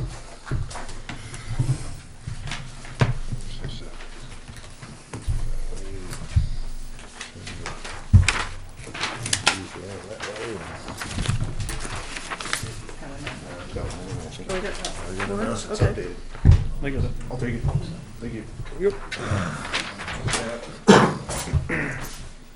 I don't have a lot. The roof, I guess, I don't know if you guys went over that when I wasn't here, or, so I have copies of that again, if you don't already have it, copies of the roof estimate. Did we actually see the estimate? No, I haven't seen the estimate. No, Yeah, if you can, yeah. As a note, please don't actually mention any of the numbers on the estimate, just to make the, if we did put it out to bid, the process fair. Did we ever think about going metal and not asphalt? I haven't, I just got this. What do you think about that? I don't think it will make a huge difference on price. How about from my past experience? How about longevity? Well, everybody thinks metal is forever. It's not. There are certain types. Standing seam as opposed to corrugated will last longer. You want to ask the insurance company, because I know that they're not crazy about metal roofs, because if I ever have to get on it, there's an issue there. Yeah, You know, there's some pros and cons. Snow coming off and the big slides. Send Jeffrey up, you don't have to get on it. Yeah. Metal costs a little more, but goes on faster. Shingles cost a little less, takes a lot of prod, so it's kind of one of the, depending on the market for either oil or metal is up or down, really weighs it. If they're both about even, it's not a huge difference. So I guess more I want to talk about the process of it's something that definitely needs to be done. Do we want to get another opinion, or do we want to? What do you want to? I mean, I was horrified when I went out back and looked at the roof. I just looked up. I was on the back deck, and I looked up, and I thought this was a new building. And I looked up and saw what appeared to be, to me, 30-year-old shingles. And so I had someone else go up and look at it, and he came up with the same conclusion. So I think that is established that it needs to be done. I understand we still have some money in the building bond, which I think would be very appropriate to use for this because it's extending the life of the building. We expected it was a good roof when we got it, but and I'm surprised that it wasn't caught on inspection, but you have said that these go quick sometimes. Sometimes that's, yeah, I've been privy to a couple. You may and recall that there were some happens. issues when we had sent our prior code person to do the inspection. There were some time sensitivities. in that. But we had some Actually, insurance inspectors in there too, I think. Actually, had state inspectors. Yeah, the too. state inspector in there.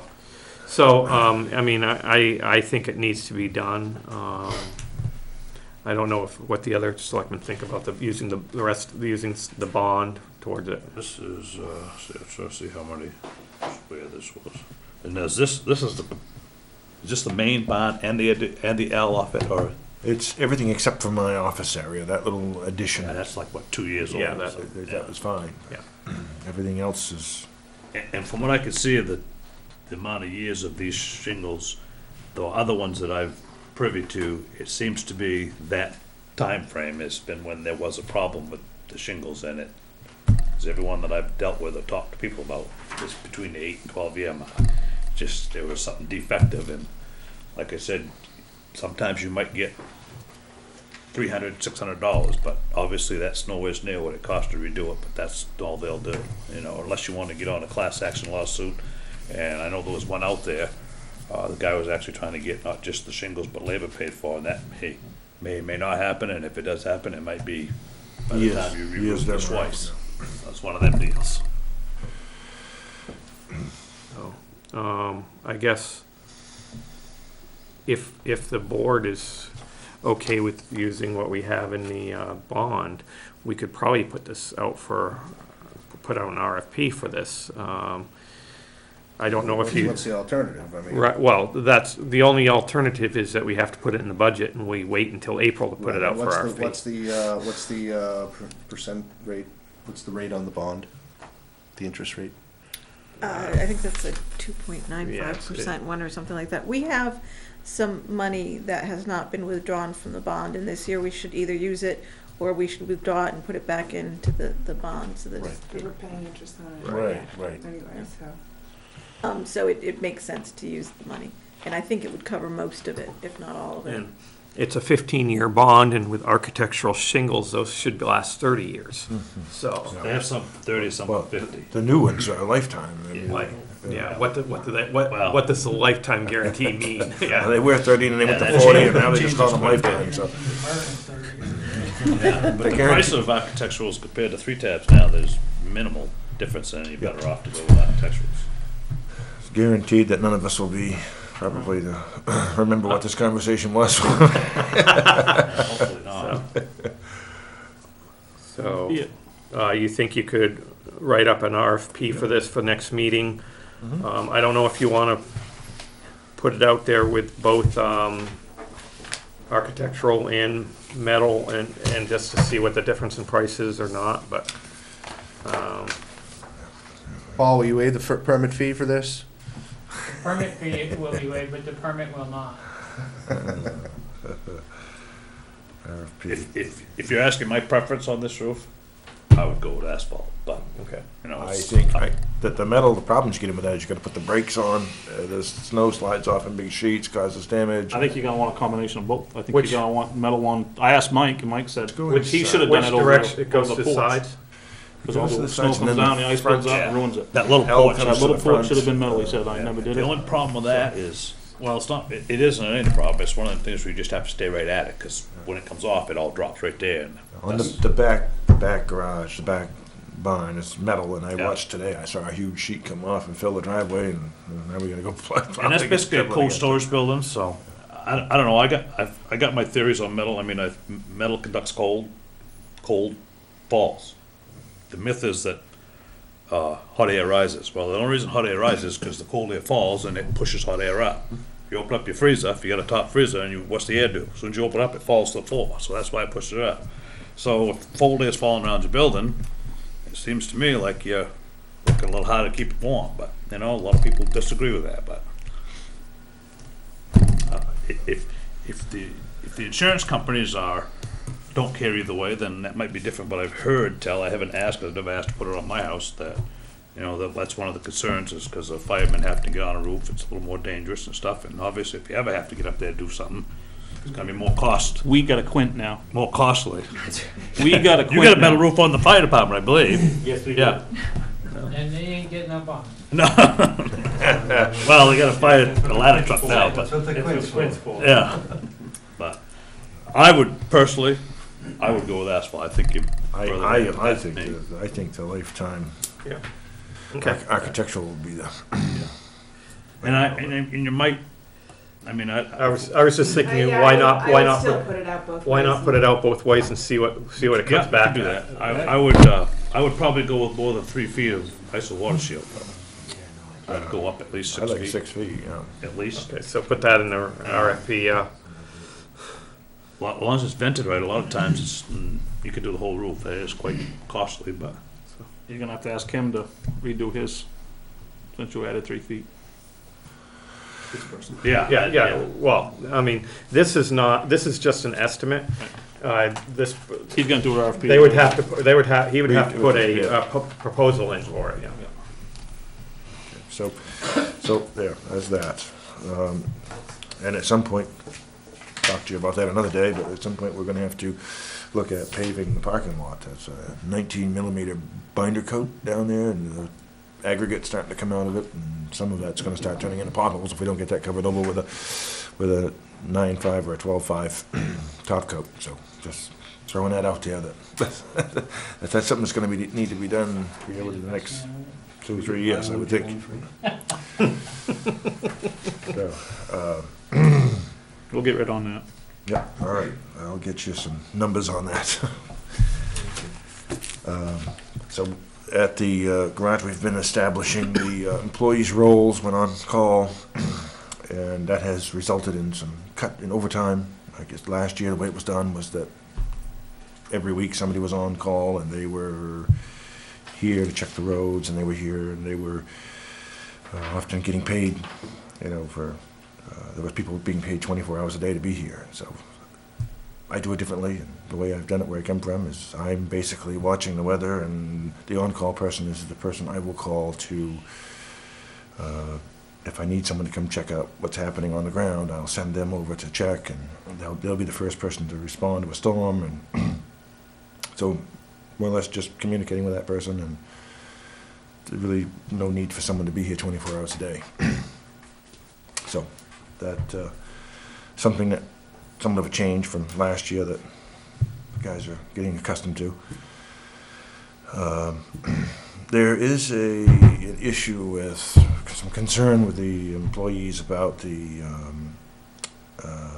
overtime pay. They feel that last year they were paid for overtime, anything over 40 when there was a holiday in the week. And so I have here our policy.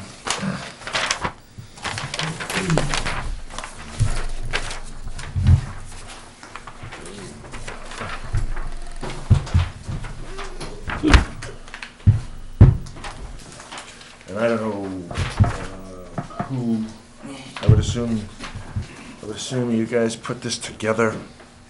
I would assume you guys put this together. Yes, and we specifically put this hours worked in there. It's, Okay, and that, I think there's some confusion. I think last year, I'm told, and I don't know if this is, I don't even know if this is true, but maybe you could look, but we've talked about it and we don't really know. So perhaps they were getting paid last year. It's possible if it wasn't, Yeah. if it wasn't clearly understood, if you want to check into it, just check a couple of weeks that had holidays during the winter and see what. Last year they had to plow every weekend, so. See what the, Confused, you see know? what the overtime paid was and whether it matched up to 40 hours worked or if they included the holiday, but. Right, because I know when the committee met to put this together, it was contemplated that holiday time wasn't gonna count towards. Holiday, vacation, and sick time don't count as hours worked. And that just is, you know, clarification that I told them I would bring it up and. I mean, it's possible that. We should go whatever our policy says. Yeah, If our we wanna policies- change our policy, then let's change it, It's but we're just gonna possible stick to our we, it's policy. possible we made a mistake last year in the way we did it. And my question is, this is what you intend to do, is what this policy says. There is, Right. you don't. Are you able to go back and look at that? at Change all? it, okay, but this is what we I got stated can, now. but I'd have to Right. physically You can't make check the exceptions cards beyond against the policy. the, You get a lot when of we trouble were, here. when Sean was here, we weren't getting the cards for a while, we were just getting his spreadsheet. Now, Okay. every week Calvin brings the cards with the spreadsheet, and So you wouldn't even have those? hand matches. back We have them now, but we didn't have them at the time, but I can go back and I can look, but it would take some time, because I'd I have mean, to you go could, physically. you should be able to look at the pay stub and see that there was 8 hours of holiday pay, X number of regular pay, and X number of overtime, right? But I have to go look at the cards. I think I may have the cards in a box down there. But somewhere that's going- not that information isn't saved in Trio. You couldn't just go look at the pay information in Trio. Yeah, but in the spreadsheet, Sean would have put it under overtime, not holiday. I'm assuming that they weren't paid time and a half for holiday, but I would have to physically go and look at the spreadsheets and everything in order to determine if the spreadsheets matched what I would get with the I card. mean, because it says very, Clearly. Yeah. very. I say they're asking for clarification. I think all you'd need to look at in Trio is, because you show what the hours paid are for. It would show eight hours of holiday. If it's under holiday time, then it's not paid at time and a half. However, if Sean took the hours from the card and put it under overtime on the spreadsheet, it would just be under overtime. So you'd have to actually compare the cards with what's on the spreadsheet. They were just paying. I guess I was thinking you would be able to see there'd be 8 hours of holiday, 40 hours of regular time, and X number of overtime hours. Or it would say 8 hours of holiday, 32 hours of regular time, and X number of overtime. I could try and see if that'll work. I don't think that there's any ambiguity, I mean, it Right. says. Right. What makes the difference what happened last year? I don't know that it's This is what relevant. it is. I don't know that it's Well, relevant. it would do a lot for him to go back and say, Right, that's for not how it clarification. happened. This is what it is. What it is, Right, but it's okay. Absolutely. I don't have a problem going back and looking because they said, "Hey, last year we did." Okay, well, Right, but yeah, we if- did, if and we he- were wrong. If they can prove they're wrong, he can go back and say, that's not how it happened, you know? This, our policy says this is what Policy we is go very by. clear, that sick leave, vacation time, holidays, jury duty, bereavement, and other personal time off from work shall not be considered hours worked for purposes of calculating overtime. Right there. Agreed. So I will Pretty just. straightforward. Right. I will Bring just them down. Bring it back and say, this This is is what it is. that's what you guys intended. Just wanted to clarify that that's If there was anything else.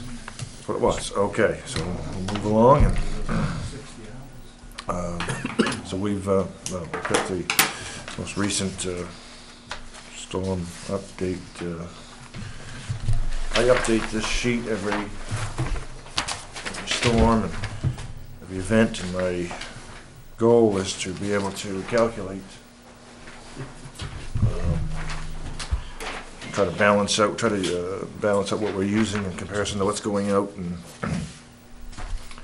who's using what, and we're trying to get a handle on the salt usage, on how many lane miles each route has, and what they should be using in comparison to what they are. And we've made some good progress in Bringing it around. bringing those numbers into, yeah, so that's, Do those trucks have some kind of cover or anything that, like, when they're with the sand? Because my car has been hit by huge chunks of aggregate when I've been behind one of those trucks coming around a corner, and I've seen, and other people have complained about it. Oh. The sand is not beach sand, let's put it that way, it's gravel, you know, it's big aggregate coming out of some. Maybe they were hauling gravel that day. Okay, and then they don't have covers on. No, it was in a storm, and I came around the corner, and the wind gusted, and all of a sudden, it was like I was in a hailstorm, it was all just I mean, sometimes. stone coming out of the truck. Do we get a wet system on all those trucks? No, we have on the two new ones. The old ones, what we're doing is we're pre-mixing the salt with, we, Think you can get him come down and talk to you guys? I plow for Lisbon now, so I sat through one of his courses. And it was really good talking about how the mixture and what to use. And Yeah, well, this he is- says he knows you pretty good. yeah, this is the guy we use, so. Yep, he says he'll come down, free training, sit down with the guys, Yeah, talk well, about it. That's what we use. We're mixing 8 gallons per ton, pre-treating. Are we doing the molasses mix? Are we doing? Yep, ice begon and magnesium, both. Yep. And, Molasses. yeah.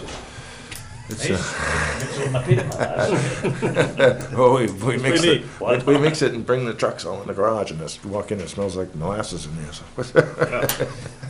No, he said he'll come down and he does a pretty informal, how Yeah. about the set, if you guys have any problems out there, what they've been using all over the place. And like I said, Lisbon's using the same stuff, so.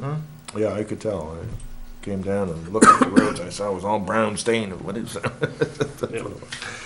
So we are gaining on getting things, getting a norm built. And I know last year there was some confusion where there was kind of everybody was in charge depending on what day it was. And so, ongoing road patching, as you heard the people say here 2 days ago, there was no hole in the road. Now there is. The frost starts moving, it rain, and when the pavement has no integrity left, it just falls apart whenever it decides it's had enough. Somebody asked me about that once. I said, well, you're kind of patching the patch, right? I mean, That's all we're doing. And they know that, but they were just asking. We're putting a patch in a patch, and it's just. So So, patches you put in, like on Day Road, for instance, those have lasted a lot longer than whatever they were putting in previously. Well, Those, you know. well, what I've done is I'm trying an experiment of trying to use hot mix, trying to use a cold mix instead of patch. I'm trying 2 or 3 different options. We're trying to do patching in the summer with hot mix because it's a lot cheaper, and we're trying to see if it'll stay longer. Right.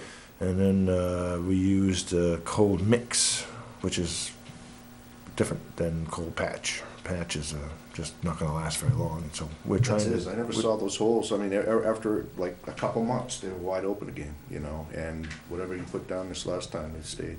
Well, I've had them keeping track of where they're putting the different products, so I don't have that map with me, but we're going to compare and see which ones are lasting. Because patch is very expensive, so for something that's only going to last 2 or 3 weeks, and you're doing it again, so. So we've been working on the trucks. We've had some issues with the wet systems or liquid systems on the newer trucks, on the new trucks, the 2 new trucks. So I get quite upset, frustrated that we have 2 new trucks with the equipment to apply the liquid to the product at the spreader, and we haven't been able to use it. So finally got them over here from HP Fairfield to get it fixed. He's got it under control now, so there were just some issues that we had to get straightened out. And as you know, we're still working on a budget. I'm making progress on that, and in the capital plan for the roads. Trying to come up with a 5-year plan. That's about the best you can really do is a 5-year plan. And after that, because even in the 5-year plan, you're going to end up changing some stuff. By the time you get there, you're going to end up saying, well, like Mark was saying, you made promises you really can't keep. So it's often has to get redone, and those things that are out there 3 or 4 years will often switch. This road will start deteriorating faster than that one, and you've got to switch your plan to save that road. So that's what we're working on. Okay. Do you have an idea when you'll have that, so we can, because we need to really get on these budgets soon, and so we can schedule a meeting to start looking at those ones too? Parts of it I'll have done within a week, and then the road part will take a little bit longer by the next meeting. Okay, so you should have the operating budget done for like if we scheduled a meeting next Tuesday, you would have that done. Yep. Okay. Is there, another subject, is there any plans of those guys doing anything with the ice on top of the hill there, where they're doing the reconstruction of the bridge? Oh, Chase Circle. You know that ice don't come on the road? Yeah, I called DOT and told them that they had a problem, and they tried telling me it was the guy's driveway, and he wasn't plowing it, so I went up, talked to the guy with the driveway and said, you know, I said, will you just, you know, do me a favor and plow your side of your driveway so the water will go in the ditch, so that I can at least prove that that's not it. I said, I know that there's another problem, but so the new homeowner, he's only been there since October, he said, sure, we'll do that, so he plowed it off, and sure enough, the water's still pouring down the road. So it's a spring by the mailbox. And I called them, and they said they're gonna take care of it, but Okay. that's not, in the short term, it's not helping us any right now. But Right, it we was- come through and there's a pile of slush and ice and, So next spring, they're gonna plan on putting a catch basin, hopefully or something, well, before they repave that, put the next coat on it and all well, that. there's another problem up on 136 by the, Say, there's one up there too. there's a catch basin they put in, and the water comes out of the bank and it freezes before it goes in the catch basin. And I've had to go out there a couple of times already this year in the evening myself and fix it and sand it, and because sheriff will call Along me. the river, or? Yeah. Yeah, it's growing out there again, because coming down through tonight, I actually hit the edge of it. DOT went down with a grader and took care of it a week or so ago. And so we'll stay on that. Anything else for Calvin? All right. So we've got upcoming meetings here. Tuesday, February 9th at 6:30 p.m. Tuesday, February 23rd at 6:30 p.m. Do we want to schedule a budget meeting for next Tuesday at 6? Yeah, love to. Yeah. I think we do, yeah, probably need to.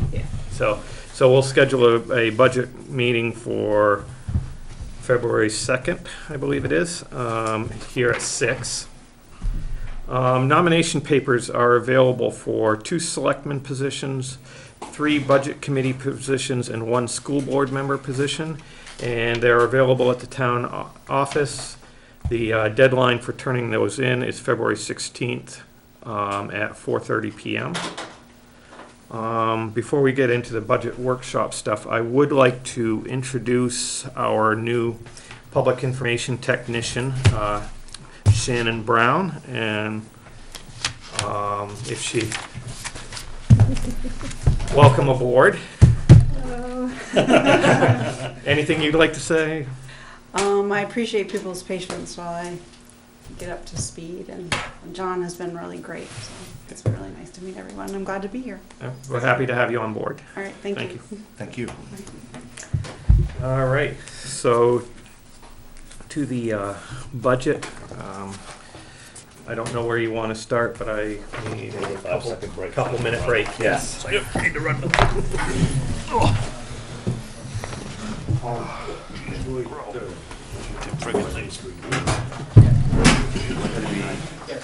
An interesting budget season. Every person that sat at that table tonight said, cha-ching, cha-ching, cha-ching. They don't quite understand, do they? They don't quite understand. I understand what they're saying. I agree with them, but they don't quite understand what they're trying to say. Right. All right. We'll let you off. All right, well, good, thanks. I kind of got it.